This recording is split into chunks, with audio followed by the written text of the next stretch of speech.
اللهم صل على. Assalamualaikum warahmatullahi. Al-Fatihah. A'udzubillahi minasyaitonir rajim. Alhamdulillah. Iyyaka na'budu wa iyyaka nasta'in.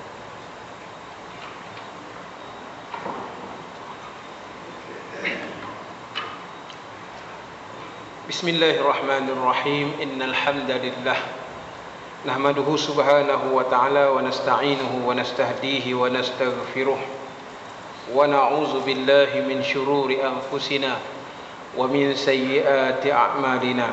May yahdihillahu fahuwal muhtadi wa may yudlil fala hadiyalah. Ashhadu an la ilaha illallah wahdahu la syarika lah wa ashhadu anna Muhammadan 'abduhu wa rasuluh.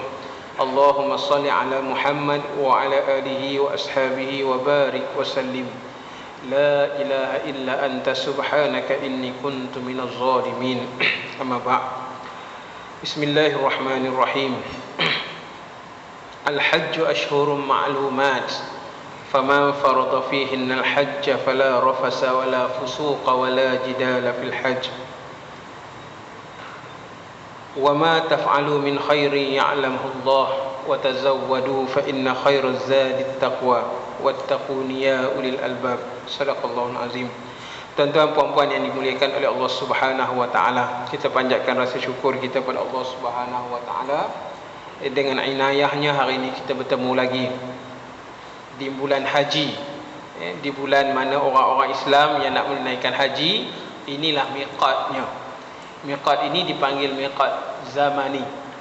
Ya, sebelum nak masuk miqat zamani ni dia kena panggil miqat makani. Hak ni ingat-ingat pada tuan-tuan yang nak pergi haji, ya. Maknanya miqat zamani ni ialah masa bila boleh niat haji. Maka niat nak menunaikan haji ni dibolehkan pada 1 Syawal sehinggalah sebelum wukuf pada 9 Zulhijjah. Tapi tempat nak berniat ni ada tempat tertentu. Tak boleh balun main niat kat sini dah dikira niat haji, tak boleh. Ya, maka ini konsep dalam haji. Jadi bulan ni lah bulan di mana dilarang orang Islam yang nak menunaikan haji ini melakukan perkara-perkara kerosakan, perkara-perkara rafas, perkara-perkara fasik dan sebagainya. Dan moga-moga amalan yang baik ini tuan-tuan puan-puan berkekalan sebelum daripada musim haji, pertengahan musim haji, dan akhir sekali selepas daripada menunaikan haji. Jadi muslimin muslimat yang dirahmati oleh Allah Subhanahu wa taala, kalau ada kalangan tuan-tuan yang nak menunaikan haji itu, moga-moga haji yang kita laksanakan ini haji yang mabrur.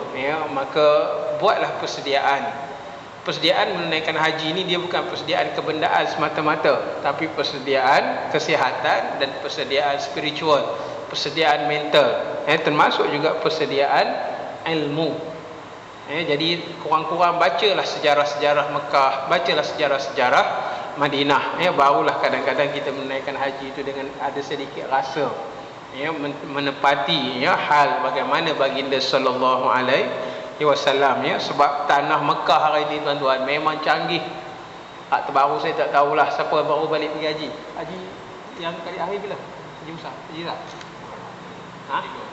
Bulan 3 baru ni kan, dah macam kota metropolitan dah, jadi itu Mekah sangat berbeza waktu-waktu daripada waktu yang dulu. Baik, insya-Allah malam ini kita sambung balik pengajian kita pada menyatakan kitab Risalah Tauhid, pada menyatakan sifat yang wajib bagi Allah Subhanahu wa taala pada sifat yang ke-12. Kita berhenti pada sifat al-basaru pada muka surat yang ke-29. Suka saya ingatkan tuan-tuan dan diri saya bahawasanya pengajian ilmu akidah yang kita belajar ni tuan-tuan dah masuk berapa tahun ni, pembelajaran ini metodnya ialah metod akli. Maknanya kita cuba sedaya upaya menggarap kemampuan akal kita bagi memahami konsep ketuhanan. Ada jalan lain, ada orang gunakan metod nakli, maknanya berpandukan ayat Quran, berpandukan hadis, kita garap satu kefahaman, maka dia membentuk satu akidah. Benda tu pun betul juga. Ada orang menggunakan kaedah bagaimana akal ni digunakan seluruhnya bagi memahami hak-hak dan kehendak-kehendak ketuhanan di tadi hingga membentuk satu akidah. Yang paling baik kita mengaji dengan metod akal, kita mengaji dengan metod nakal. Nakal ni maknanya ayat Quran dan hadis, kita gabungkan kedua-duanya, maka kefahaman ini akan memberi satu bentuk i'tiqad yang begitu mantap dan akan melahirkan satu amalan yang kita lakukan betul-betul kerana Tuhan Allah yang kita sembah ni. Ya. Baik, malam ini kita tengok sifat yang ke-12 yang wajib bagi Allah Subhanahu wa taala. Al-basaru. Jangan baca al-basri. Ya, al-basaru. Ya. Yakni melihat. Artinya melihat. Melihat yang macam mana? Tiada dengan biji mata. Maka hakikatnya ialah satu sifat yang tetap ada, yang qadim lagi azali, berdiri pada zat Tuhan. Maka dengan dia, yakni dengan dia melihat, nyata dan terang, dan meliputi pada tiap-tiap yang ada. Sama ada yang ada itu wajib seperti zat dan sifat Tuhan, sama ada yang ada itu harus, dan sama ada yang harus yang telah ada atau yang harus lagi akan diadakan, dan tidak terlindung pandangannya oleh gelap, atau dengan sebab jauh, atau dengan sebab kecil. Yang demikian, zahirlah Tuhan itu wajib baginya bersifat melihat, sama ada yang dapat dilihat oleh manusia atau tiada dapat dilihat, jauh atau dekat, waktu terang atau gelap, zahir atau tersembunyi, maka semuanya dilihat oleh Allah Ta'ala. Yang demikian, apabila seseorang itu ada kepercayaan seperti itu, tiada nafsunya tunduk di bawah titah perintah Allah Subhanahu wa taala dengan memperbuat apa yang diperintah dan meninggalkan apa-apa yang dilarang, kerana ia percaya kepada Tuhan ada melihat dia. Tatkala itu bangkitlah semangatnya, tiada berani membuat kesalahan, seperti mencuri sekalipun tidak dilihat oleh manusia. Yang demikian dikehendakkan seorang beriman kepada sifat Tuhan dengan iman yang sama pendapatannya dengan pekerjaannya, supaya berbetulan amalannya dengan kepercayaan yang menyelamatkan dia dari pangkat munafik. Intahal musannif wa nafa'na bi ilmi bihi. Ya. Baik, tuan-tuan yang dirahmati oleh Allah Subhanahu wa taala, ini bab yang ke-12 pada kita menyatakan sifat Allah Subhanahu wa taala, sebagai nak mengingatkan balik tuan-tuan benda ni. Kenyataan sifat al-basaru ini bermula daripada kalimah la ilaha illallah, sebagaimana kita jelaskan awal-awal dulu. Bila kita sebut je la ilaha illallah, kita sering terjemahkan tiada Tuhan melainkan Allah. Terjemahan ini betul kalau kita faham isi kandungannya, tetapi terjemahan ini dilihat sangat mendatar. Kalau sekadar kita faham tiada Tuhan melainkan Allah, maknanya terjemahan ini tidak sampai kepada maksud la ilaha illallah. Maka nak memahamkan balik, bila kita sebut la ilaha illallah, tuan-tuan, dia bukan sekadar tiada Tuhan yang wajib disembah melainkan Allah, tapi kita dah pergi jauh ke dalam lagi. Maknanya kita kena faham la ilaha illallah, tiada Tuhan yang memiliki ciri-ciri ketuhanan, yang menjadikan ianya Tuhan yang layak disembah, melainkan ciri-ciri itu ada pada Allah Subhanahu wa taala. Ini maksud lengkap kalimah tauhid tu tadi. Maka kalau nak terjemahkan sepanjang yang itu, jenuh lagi tu.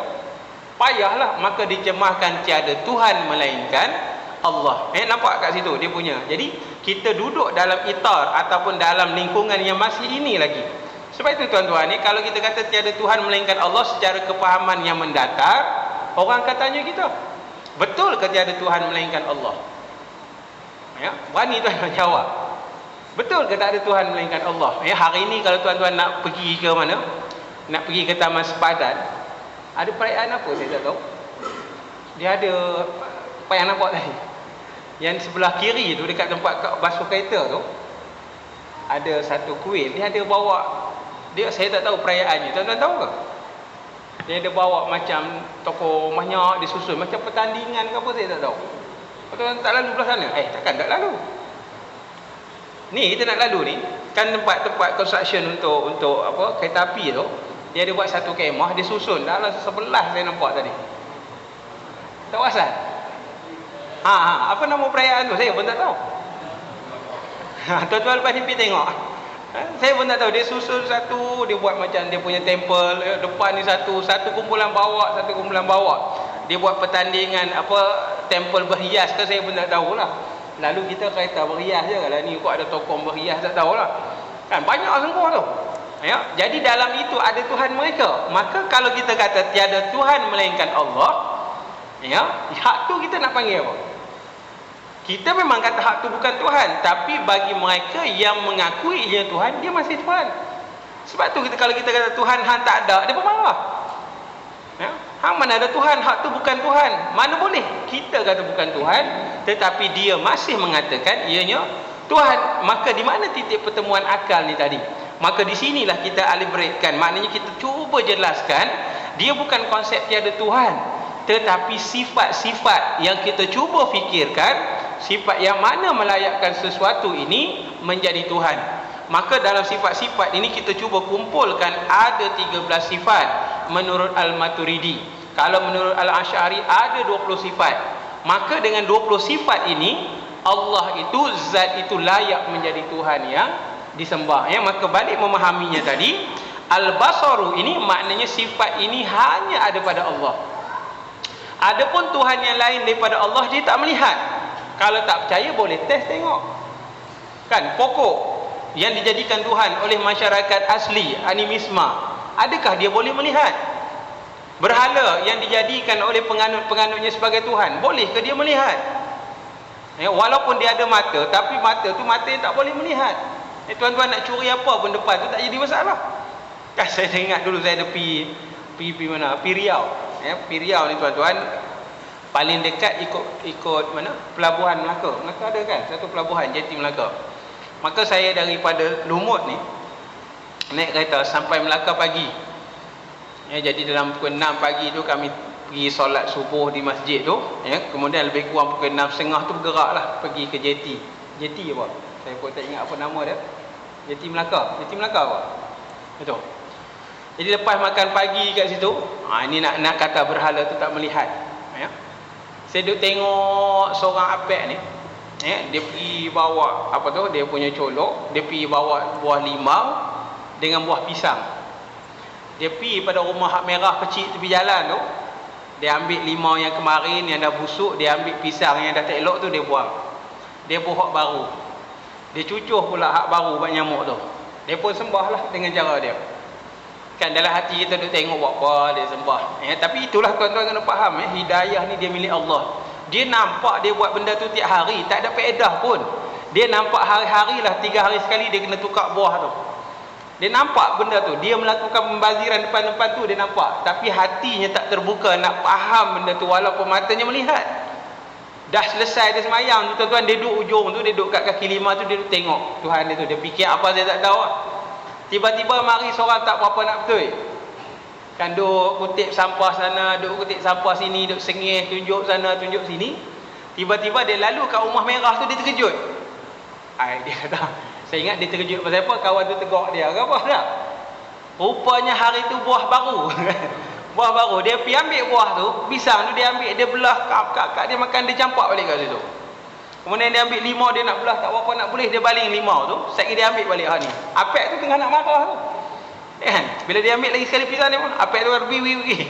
Kan? Tuan-tuan, ya. Hak orang gila ni kau faham. Hak tu tak boleh nak buat apa. Walaupun mata dia nampak, telinga dia ada, tangan dia ada, tak boleh nak buat apa langsung.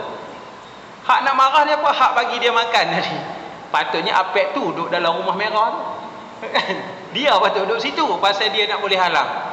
Ya, jadi jelasnya dekat sini Tuhan yang diambil oleh mereka yang menyembah lain daripada Allah, contoh mengambil berhala sebagai Tuhan, dia sendiri nampak depan mata dia, tak boleh nak halang orang ambil makanan dia. Maka macam mana Tuhan ini boleh dijadikan Tuhan oleh manusia? Maka hak inilah kepelikan. So sebab itu tuan-tuan yang dirahmati, bila kita menyatakan soal hidayah ini bersyukurlah kita terutamanya Allah bagi kita hidayah menjadi Muslim melalui keturunan ni tadi. Ya, walaupun kita Islam ni baka, tuan-tuan, minta maaf cakaplah, jangan duk rasa kita hebat. Kita Muslim bukan dengan sebab pencarian hidayah kita, tak. Kita Muslim kerana keturunan kita seorang Muslim. Kita bersyukur di situ. Namun kesyukuran ini tak memadai, melainkan kita tambah faham agama ni tadi, barulah kita ni keluar daripada Muslim secara ikutan kepada Muslim secara kefahaman, secara ilmunya. Ya, tapi malangnya kita hari ini kita seronok sungguh. Ya, atas nama Islam kita merayakan hari Raya Aidilfitri sebulan. Padahal tuan-tuan, dalam Islam perayaan tu sehari je. Sehari itulah, 1 Syawal itulah nak dipanggil Aidul Fitri. Tapi kita balun puasa sebulan, raya sebulan. Sat lagi puasa 6, raya 6. Lepas tu sat lagi dia buat apa? Puasa pasal nak operation, lepas tu dia raya pasal sebab operation. Jangan duk buat pasal, ya. Dia satu hari itulah. Ada pun lain daripada hari itu. Tuan-tuan nak buat jamuan tu buatlah. Tapi jangan diadakan unsur-unsur hari raya di situ.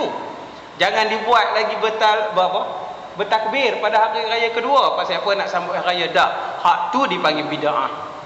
Walaupun kita nak tarik suasana hari raya tu, kita pun balunlah bertakbir. Tak, dia salah. Kerana menyalahi sunnah yang diajar oleh Nabi SAW. Hak ni kena jelaslah. Ya, bahkan satu lagi bab, hak ni rajin kita sebut, ya. Selamat Hari Raya Aidilfitri, maaf zahir dan batin. Ucapan itu tuan-tuan adalah jelas ucapan adat, bukan ucapan sunnah. Ya, selamat Hari Raya Aidilfitri, maaf zahir dan batin itu ialah adat kebiasaan masyarakat kita sebut. Ya, maka ucapan ini tak mendatangkan ganjaran pahalanya pun. Dia jadi harus. Ya, sedangkan ucapan yang sebenar diucap oleh para sahabat, taqabbalallahu minna wa minkum. Sahabat bila bertemu sesama mereka, dia bersalaman itu, ya, taqabbalallahu minna wa minkum. Apa maksudnya? Moga-moga Allah terima amalan kita di bulan Ramadan, yakni amalan aku dan amalan hang. Sama-sama Allah terima. Inilah ucapan pada hari Syawal tu tadi, ya. Maka tuan-tuan, kalau tahun ni dah terlepas ucapan tu, tahun depan boleh ucap lagi. Mohon pada Tuhan, ya Allah, panjangkanlah umur aku sampai Syawal ke depan tu. Moga-moga kita boleh melakukan ucapan yang menepati asal, yakni sunnah yang dibawa oleh Nabi SAW. Maka kalau kita ucap itu, dapatlah pahala sunnahnya. Tapi kalau tuan-tuan ucap selamat Hari Raya Aidilfitri, maaf zahir dan batin, maka dia dapatlah urufnya ataupun adat kebiasaan sesebuah masyarakat tu tadi, ya. Baik, jauh kat situ kita pergi, ya. Maka sebab itu balik pada cerita kita ni tadi tuan-tuan yang dirahmati oleh Allah Subhanahu Wa Taala, kembali kepada al-basaru ni tadi. Maknanya secara jelas kita faham Allah ini Allah yang Maha melihat. Lain daripada Allah boleh tak melihat? Boleh. Manusia juga boleh melihat, tapi tengok dia bawa perbezaannya macam mana. Artinya melihat tiada dengan biji mata, maka terkeluarlah manusia, maka terkeluarlah haiwan, maka terkeluarlah apa lagi? Ada tak yang melihat lain dengan tanpa biji mata? Cacing melihat ke je? Cacing. Ada mata? Tak tahu. Gonggok ada mata tak? Tuan-tuan tak pernah tengok benda ni macam pelik. Ada mata tak? Maka kalau gonggok ini tuan-tuan secara akademiknya kita cuba menghuraikan maksud. Jangan tuan-tuan kata ni mengadak tak. Ini secara akademik dia akan berlaku begitu. Ya, pentakrifan ini dia akan berlaku macam itu. Tengok, ya. Bila kita kata al-basaru artinya melihat, maknanya Allah melihat, manusia melihat, haiwan pun melihat. Tapi bila sebut melihat dengan tiada biji mata, terkeluar manusia. Ya, terkeluar haiwan yang melihat dengan biji mata. Yang ada hanya Allah dengan apa lagi? Berhala tabat tak nampak, kita tolak awal lagi. Jenis cacing, jenis gonggok saya tak tahu. Ada lagi ke jenis yang melihat tanpa biji mata? Ke ya hak tu tak melihat terus? Kita pun tak tahu tuan-tuan. Rendahnya ilmu kita dalam bab yang gini, ya. Maka hakikatnya ialah satu sifat yang tetap ada, yang qadim lagi azali, ya. Maka setelah itu kita faham melihat ini sifat yang hanya ada pada Allah, ya, yang melihat tanpa biji mata ini, dan ianya berdiri pada zat Tuhan. Maka dengan melihat ini nyata dan terang meliputi tiap-tiap yang ada. Hak ni kena jelas faham. Maknanya melihat Allah ini meliputi tiap-tiap yang ada. Apa saja yang ada Allah nampak. Ya, dan meliputi apa dia tadi? Yang harus ada. Maknanya yang akan ada. Dan meliputi apa yang telah tiada. Hak ni kita nak faham. Bila sebut Allah, Allah Maha melihat, Allah melihat yang dah tiada, Allah melihat yang sedang ada, Allah melihat yang akan diadakan. Ya, maka dalam bab ini tuan-tuan ni kalau kita renung pelan-pelan, jenis apa Tuhan ni? Yang dah tiada pun dia nampak lagi, yang sedang ada pun dia nampak lagi, yang akan ada pun dia nampak lagi. Ya, maknanya Tuhan yang ni nak cari tak mana dah. Tak ada lain tuan-tuan. Maka kembali kita mengakui keagungan zat ni tadi. Maknanya bila kita sebut Allah, satu bab kena ada dalam akal kita, dalam fikir kita, bahawa Allah ni melihat. Melihat Allah ni macam mana? Semua benda yang kita tak nampak dia nampak, yang telah tiada yang kita lagi tak nampak dia tahu, bahkan yang akan diadakan lebih jelas kepada Allah Subhanahu wa taala. Ya. Dan ya, sama ada yang harus ada yang telah ada ini adalah cerita-cerita apa? Soal melihat tadi.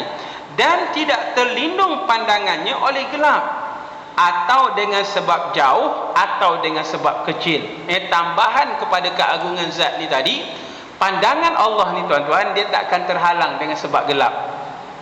Ya, pandangan Allah ni takkan terhalang dengan sebab jauh. Pandangan Allah ni takkan terhalang dengan sebab satu benda tu kecil.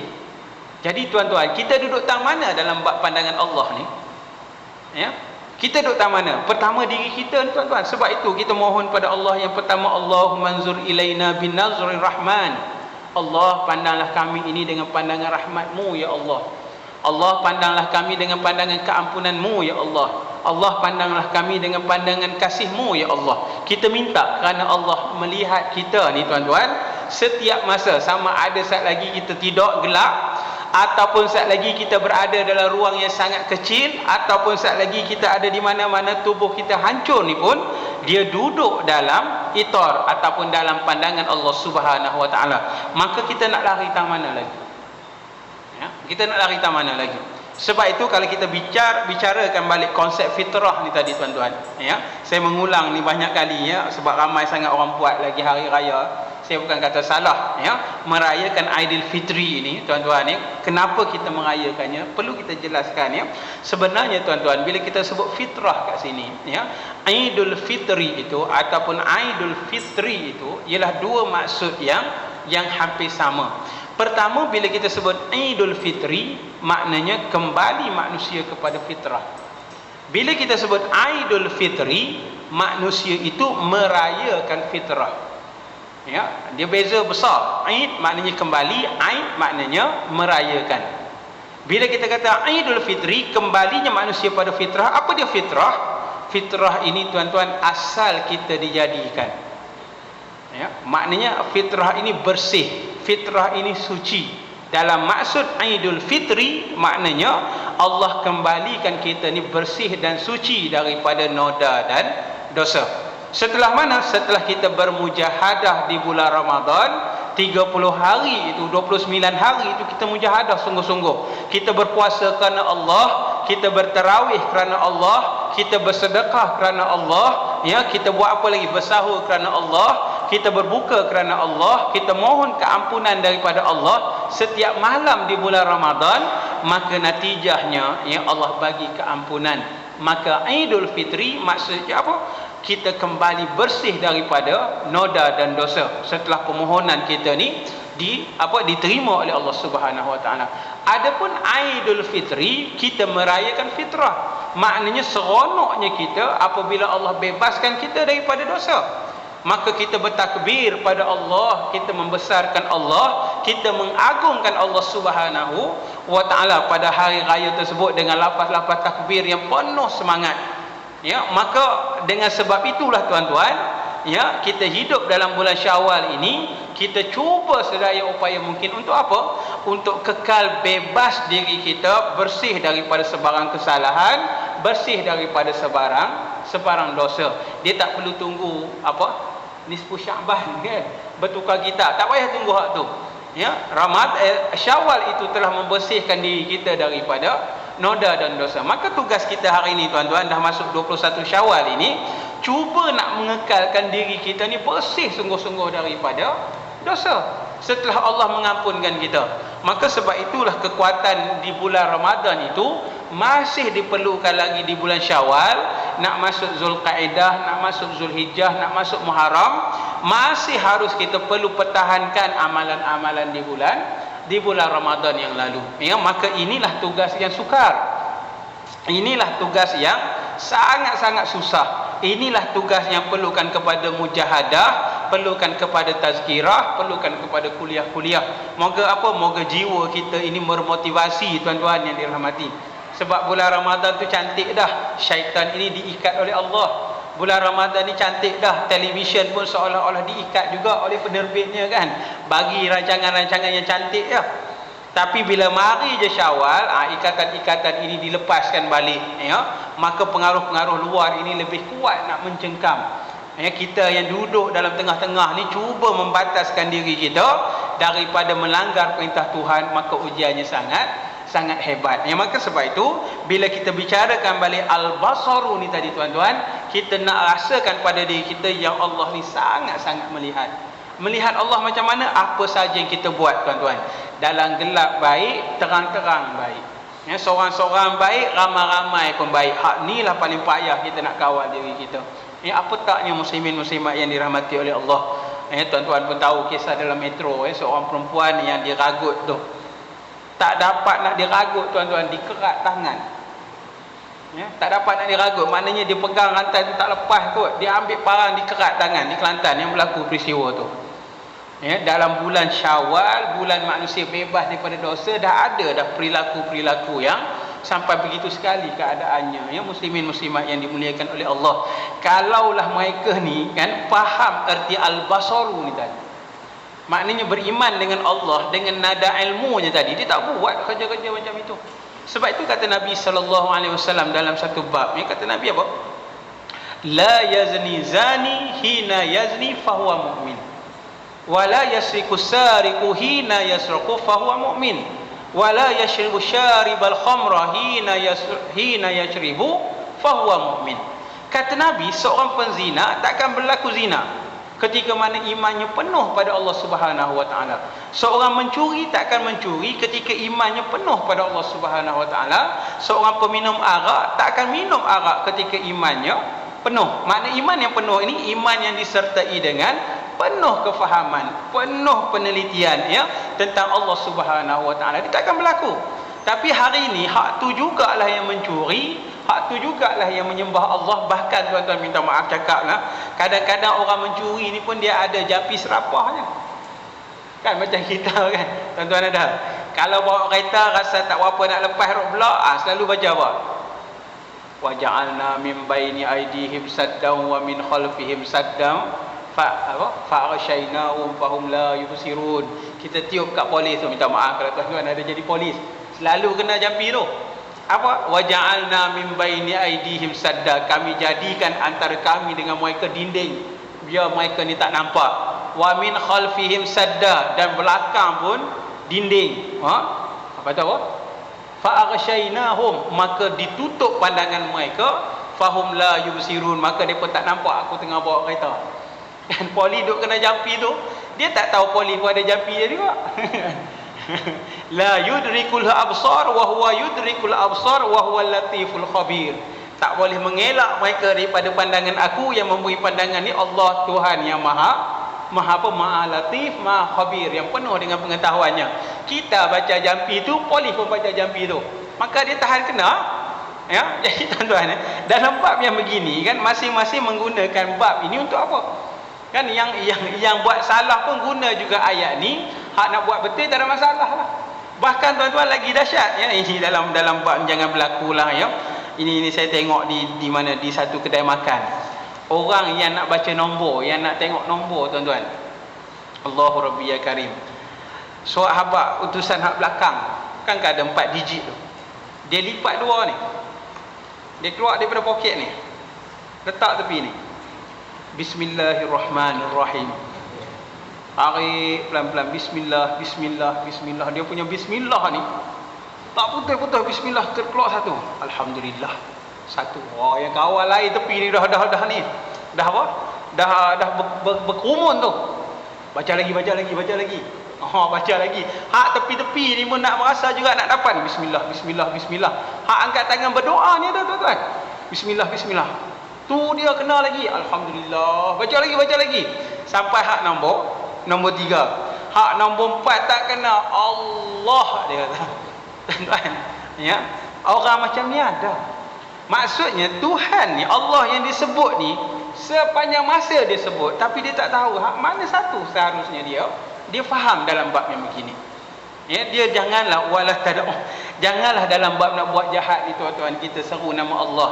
Bahkan merupakan satu dosa besar dan dilaknat oleh Allah Subhanahu Wa Taala. Nak mencuri baca bismillah berdosa besar. Mencuri itu satu dosa. Dan sebut nama Allah menjadi saksi kepada kejahatan itu satu dosa. Ya, nak buat jahat buat terus. Jangan duk cari nama-nama Tuhan ni supaya apa? Menjadi pelindung pula dalam aksi-aksi hak maksiat hak mungkar ni tadi. Dan ini berlaku tuan-tuan bukan sehari dua dak, memang berlaku lama dah di kedai tu. Saya duk kata ni macam mana depa ni? Dia kata hak tu lah Ustaz, tiap-tiap kali nak ni hak tu lah. Ya? Jadi kita seru nama Allah ketika melakukan kejahatan, maka Allah itu menjadi saksi pada kejahatan tu tadi. Bukan sekadar malaikat dah jadi saksi, tak, disebut nama Allah. Sebab tuan-tuan, bismillah ni kena faham. Bismillah ni sangat besar artinya. Bismillah dengan nama Allah. Tuan-tuan, nama Allah ada berapa? Kita diajar dalam Quran tu ada 99 nama. Bila kita sebut nama Allah bismillah, kita seru Allah dengan 99 nama. Tuan-tuan, kadang-kadang kita panggil anak dengan satu panggilan, dia tak datang. Ya, kita panggil, kata nama anak kita Naim, Muhammad Naim, kita panggil Naim, dia tak mari. Geram sikit, Muhammad Naim, kita panggil lagi. Dia buat je.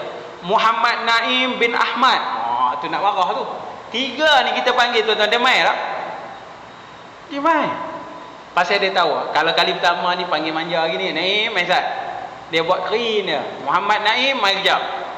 Dia dah alert dah tu. Tapi Muhammad Naim bin Ahmad, dia tahu dah. Ni orang tua ni nak marah ni. Maka dia akan jawab. Yang ni tuan-tuan, kita panggil Allah 99 nama. 99. Bismillah dengan nama Allah yang Ar-Rahman, Ar-Rahim, Ar-Razzaq, Al-Fatah sampai Al-Zal Jalali wal Ikram. Kita seru 99 nama ni supaya tengok apa yang kita buat. Maka penyaksian kepada kejahatan ni tadi bukan saja dengan Al-Basaru kita panggil nama ni tadi. Maka sebab itu bismillah ini sangat-sangat besar maksudnya. Sebab itu kata Nabi sallallahu alaihi wasallam, ya Ali ya samillah. Wahai Ali, sebut nama Allah ketika nak buat satu-satu pekerjaan. Ya, nasihat Luqmanul Hakim pada anak dia, sebut nama Allah ketika nak buat satu-satu pekerjaan. Kenapa?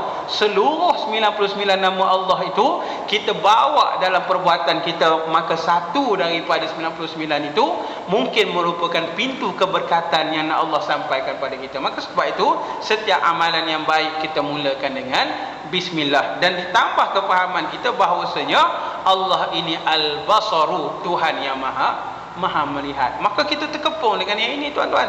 Ya, kita terkepung dengan kita faham yang ini, maka nak buat kejahatan ni tak ada lah. Ya, yang tadi tu tuan-tuan bukan ni dah. Yang nak meragut tu dia dah ada japis rapah dia pun dah baca doa-doa tu.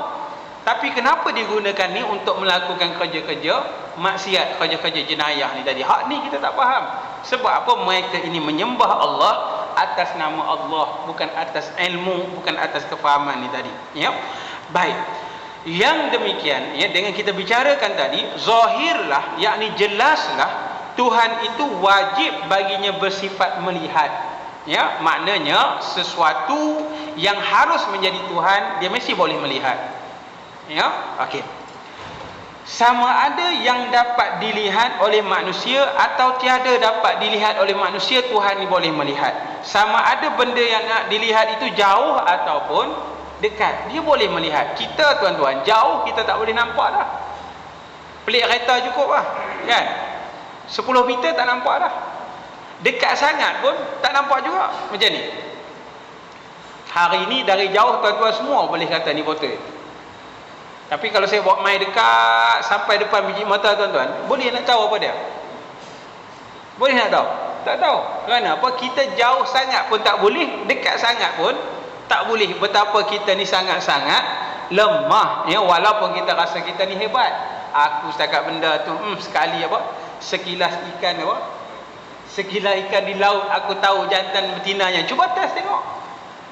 Sembang sah. Sekilas ikan lah. Jangan tuan-tuan, ya. Sedangkan hak ni, hak kecil ni Tuhan bagi depan mata pun kadang-kadang kita tak boleh nak takrifkan. Kadang-kadang bagi jauh lagi. Ini kan pula sekilas ikan.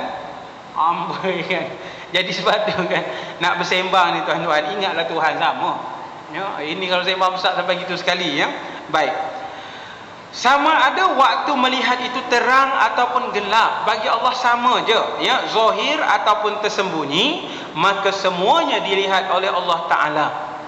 Dan dengan yang demikian, apabila seorang itu ada kepercayaan seperti itu, tiada nafsunya tunduk di bawah tintah-perintah Allah Subhanahu wa Ta'ala. Maknanya tuan-tuan, kalau kita yakin, kita iman dengan Allah ni Tuhan yang Maha melihat, kita tak buat jahat dah. Kalau kita beriman dengan Allah Tuhan yang maha melihat dalam apa keadaan pun, ya, dia tak berlaku yang bunuh bayi dalam toilet tu. Dia flush budak tu. Saya pun tak tahulah muslimin muslimat yang dirahmati oleh Allah Subhanahu Wa Taala, ya. Satu bab berzina itu satu dosa. Ya, sepanjang mengandungkan anak zina itu satu dosa. Sakit untuk mengeluarkan anak itu tidak menghapuskan dosa. Ya. Dah lahir itu bunuh pula. Satu lagi dosa. Ya, dia tuan-tuan manusia ni, sebab itulah satu perkara yang kita kena faham bab fitrah ni dalam bulan kita bicarakan ni tadi. Bila Allah lapangkan kita punya jiwa bersih daripada dosa, ya, kena ada usaha betul-betul mempertahankannya.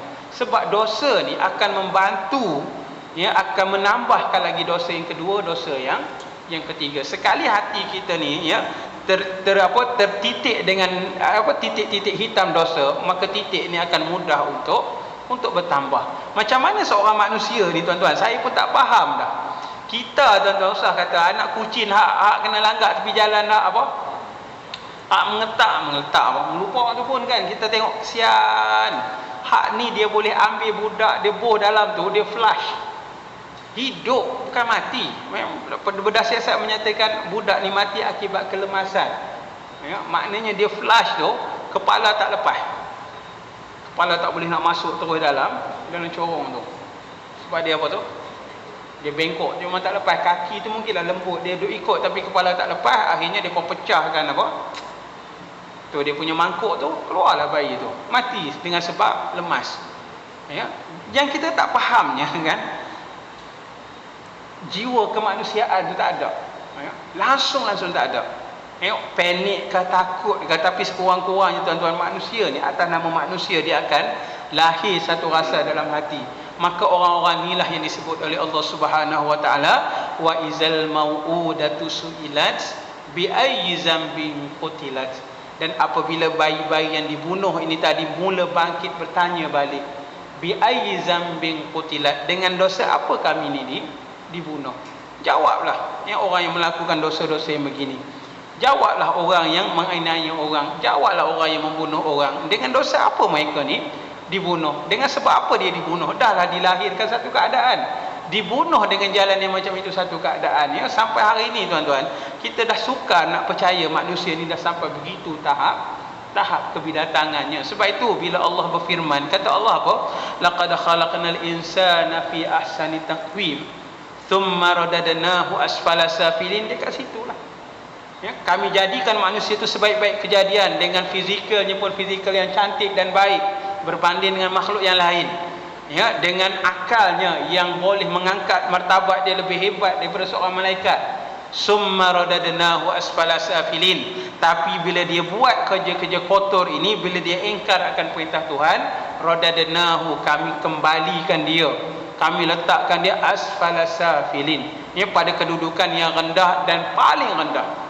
Tak ada yang paling rendah daripada yang ini tuan-tuan, ya. Maknanya kalau dibandingkan dia ni tadi, yang membunuh ni tadi, dengan haiwan, dia duduk lebih teruk daripada tu. Haiwan tuan-tuan, kan, kalau tuan-tuan tengok, mana ada haiwan yang tak sayang anak? haruan makan anak, dia bukan makan hak tu, dia apa? Dia simpan. Ya, kalau tuan-tuan perasan ikan hak mahal tu ikan apa nama dia? Arowana, kelisa. Bila ada ancaman ya dekat tempat tinggal dia akan masukkan anak-anak dia tu dalam mulut. Kita duk kata dia makan anak dia. Saya ada seorang kawan dekat Sungai Perak ni kan, kami duk mancing-mancing apa tu, duk memukat apa tu, tiba-tiba sahabat ni terpukat, dapatlah ikan tu. Kan letak dalam besin tu, dia terus jual. Cina main ambil jual dapat 3,000. Rupa-rupanya bila dia dah masuk dalam akuarium, ya, dia dah rasa keadaan sekeliling tu aman, dia keluar daripada mulut dia berbelah-belah ekor anak yang lain. Allahu Akbar. Ya, kawan ni nak kata apa kan, dia pergi tengok dah ni ya, sebab dijual benda yang zahir yang itu je. Takut kalau dah biar lama sekali lagi mati lagi tak dapat apa kan. Jadi ada orang nak ambil terus jalan dengan takut mati sekali lagi tak dapat duit. Hak kawan ni pun tak tahu ya, bila sampai dekat kedai dia biar lama sikit duduk akuarium lama, dia dah rasa suasana tu okey, dia buka mulut, keluar anak dia dekat 20 ekor. Untung sungguh lah kawan tu kan, tepuk tangan lah dia. Dia nak kata apa rezeki kawan tu hak tu je. Boleh lah nak dibicarakan dari segi fiqahnya, tapi dah selesai akad dekat situ, habis lah tu. Kalau dia rasa ada ihsan, dia carilah cerita lain lah. Tapi tuan-tuan ya, kita duk kata binatang hak makan, dah dia tak makan, dia cuba lindungi anak dia. Hak manusia ni dia tak sampai peringkat yang tu, bahkan dia teruk lagi sampai satu peringkat yang tak tergambar oleh kita hari ini. Manusia sudah mencapai tahap kehinaan yang sampai peringkat gitu sekali. Yang membunuh sedemikian rupa. Dia tuan-tuan, masalahnya kat sini kita panggil dia sampai hati. Macam saya cerita kat tuan-tuan dulu kat sahabat berenam tu, lama punya cerita. Dia boleh letak dalam mesin tu, dia boleh blender. Ya, kita tak terfikir tuan-tuan manusia nak sampai peringkat, tapi dah ada dah ruang-ruang yang manusia sampai pada peringkat yang begitu sekali. Dalam keadaan apa? Sakit nak meneran tu dia sebut nama Tuhan. Sakit nak beranak tu dia akan sebut Allah, dia tak sebut nama power dia bagi dia beranak tu, dia tak sebut. Ya, dalam dia sebut Allah tuan-tuan, baru terpijak paku Allah dulu lah. Kan, terpotong tangan, terpotong dengan pisau pun Allah sakitnya. Orang perempuan nak beranak, Tuhan ni tak lepas daripada mulut. Ya, tapi inilah cerita dia. Bila lepas daripada tu tinggal Tuhan ni tadi. Sebab apa? Kefahaman dia tentang Allah ni tadi, kefahaman yang diwarisi. Ya, dia dapat Islam dengan sebab keturunannya Muslim, dia tak pernah cuba nak dalami ilmu ni, maka tertinggallah dia daripada manusia yang Islam selepas dia mencari hidayah dan rahmat Allah Subhanahu wa taala yang baik. Mana tadi? Yang demikian, apabila seorang itu ada kepercayaan seperti itu, tiada nafsunya tunduk di bawah titah perintah Allah Subhanahu wa taala dengan memperbuat apa yang diperintah dan meninggalkan apa yang dilarang. Kerana ia percaya kepada Tuhan ada melihat dia. Hak ni lah dia punya puncak kepada keimanan ni, sampai kepada peringkat ni. Kita rasa sungguh-sungguh tuan-tuan bahawasanya Allah ni duk sedang tengok kita. Kita rasa sungguh-sungguh Allah duk perhati kita. Kita rasa sungguh-sungguh. Sebab itu Allah bantu kita ni melalui konsep yang ini dengan malaikat kiraman katibin, raqib dan atid. Itu diberitahu dia menulis segala amalan. Kalau tak boleh sampai kepada peringkat Allah melihat, hak tu pun memadai dah. Ya. Tak kala itu bangkitlah semangatnya, tiada berani membuat kesalahan seperti mencuri sekalipun tidak dilihat oleh manusia. Yang demikian dikehendakkan seseorang itu beriman kepada sifat Tuhan dengan iman yang sama pendapatannya dengan pekerjaannya. Supaya apa? Supaya berbetulan amalannya dengan kepercayaan yang menyelamatkannya daripada pangkat munafik. Hak ni lah dia punya kemuncak keimanan kita pada Allah Subhanahu wa taala. Maknanya tuan-tuan, kita dah faham, kita dah beriman, maka perjalanan hidup kita mesti berpaksikan kepada kefahaman dan keimanan kepada Allah Subhanahu wa taala. Maka sebab itu untuk membawa ingatan kita pada Allah ni tuan-tuan, ya, lafaz-lafaz yang diajar oleh Rasulullah ni membawa ingatan tersebut. Maka sebab itu setiap kali kita nak lakukan suatu amalan, sebutlah nama Allah. Jangan lupa. Sebab itu Nabi sebut, ya bunayya samillah, wahai anak, sebutlah nama Allah. Dia bukan soal menyebut tu tadi, tetapi amalan itu telah berpaksikan tauhid. Macam kita sebutlah Allah, ya, ketika nak makan bismillah. Apa kena mengena bismillah dengan makanan yang masuk? Dah. Kita beriman bahawa Allah lah Tuhan yang memberikan rezeki ni tadi. Kita keluar daripada rumah bismillah, ya, dengan nama Allah. Cukup dah. Apa kena mengena keluar rumah dengan nama Allah? Dah. Allah ini ada satu lagi sifatnya Al-Hafiz, Tuhan yang memelihara. Maka dipeliharanya lah perjalanan kita ni tadi. Maka kita sebut semua ni dengan nama Allah, ya, dia akan menambahkan kebangkitan rasa iman. Sebab itu iman ni, kata Sayyidina Umar, laisal imanu bitamanna. Iman yang hebat, iman yang kuat bukan dengan berangan-angan, bukan dengan bercita-cita, dak. Tapi iman yang hebat, iman yang kuat apabila amalan-amalan ini dilakukan berdasarkan ketakwaan pada Allah Subhanahu Wa Taala, barulah dia membangkitkan rasa keimanan, ya. Sebab itu kadang-kadang tuan-tuan, kita dalam bab ini saya menegur diri saya, tuan-tuan, saya tak tahulah, ya, penampilan kita kadang-kadang tuan-tuan, ya, depan manusia lain, seorang-seorang kita jadi lain. Hak ni paling payah nak diubah, ya. Kadang-kadang nak main masjid ni, ini banyak kali saya sebut, pakaian kita sangat comel, tak, dengan jubah, dengan kopiah, dengan serban, dengan wangi-wangi, ya. Ya, ketika kita nak solat maghrib sampai besok subuhnya. Tapi kalau kita semayang seorang kat rumah, dia jadi macam mana? Tuan-tuan, saya tak tahu, saya tanya diri saya, tuan-tuan tanya diri tuan-tuan. Kalau rasa payah tuan-tuan, kalau kat rumah kita jadi lain, kat masjid kita jadi lain, maka kita main terus kat masjid sepanjang masa, maka tak ada perubahan berlaku. Hak sunat cerita lain, kita ambil cerita hak wajib ni. Ni kalau nak main masjid, ikat serban, kadang-kadang serban buh lagi kat sini kan, bubuh jubah, buh apa, cantik lah, ya. Bila dia semayang seorang saat lagi, gulung kain pagoda, itu pun cantik dah pagoda. Solat itu sah, saya bukan kata tak sah tuan-tuan. Solat itu sah selama mana batas aurat ni ditutup, sah. Tapi kita nak lebih daripada soal sah. Kita dah 60 tahun solat, takkan nak cerita sah dan batal je tak. Kita nak solat ini solat yang makbul di sisi Allah Subhanahu Wa Taala, bukan solat sah. Solat sah kita bicara ketika umur 15 tahun. Itu solat aku sah ke batal, sah tak apa. Masuk umur 30, 40, 50, Tuhan ni terima tak terima solat aku. Hak ni dah kena bincang dah. Bukan nak cerita sah batal lagi. Macam puasa, dah berapa puluh tahun kita puasa. Bukan nak bincang sah batal puasa dah. Kita dah mula nak bincang Allah terima ke tak terima puasa ni tadi. Ya, maka balik pada cerita kita ni tadi tuan-tuan, ya. Nak main masjid, nak main surau punya cantik. Tapi bila semayang seorang, dia jadi tak cantik. Bukan tak cantik sikit, teruk sungguh. Ini saya, abang diri saya senang kan. Dan gulung kain dan pakai baju, dah selesai. Tuan-tuan, saya tak tahu, tuan-tuan tengok sendiri. Maka di mana duduk kita di mata Allah Subhanahu Wa Taala? Kalau kita tak boleh ubah tabiat ni tuan-tuan kan, maka pilah sentiasa kat masjid.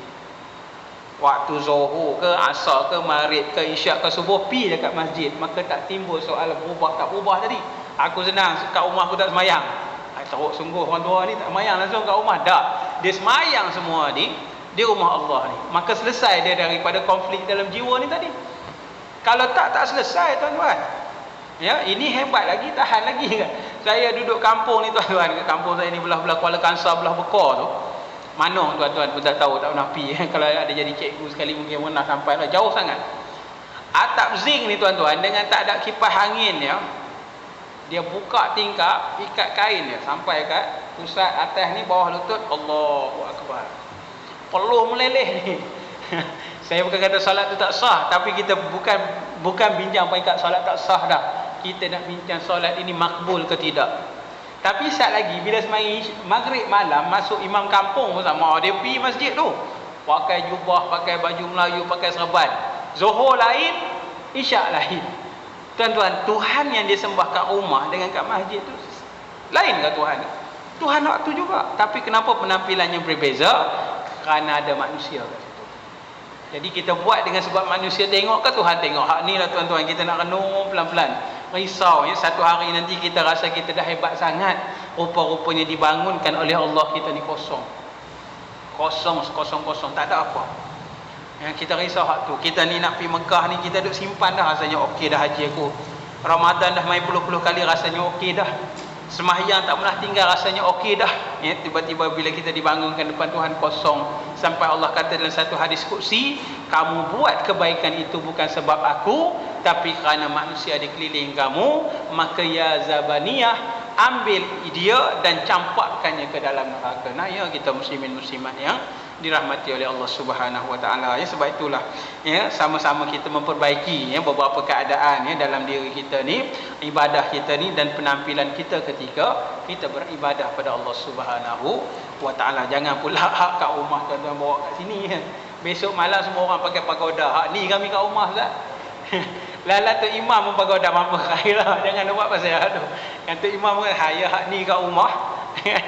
Jangan, cuba kita perbaiki sikit-sikit. Kalau kat sini kita baik, kat rumah pun kita cuba sebaik yang mungkin, ya. Kemudian kita sambung lagi nanti yang ke-13 al-kalam, ya. Sampai kat situ Allah taala alam.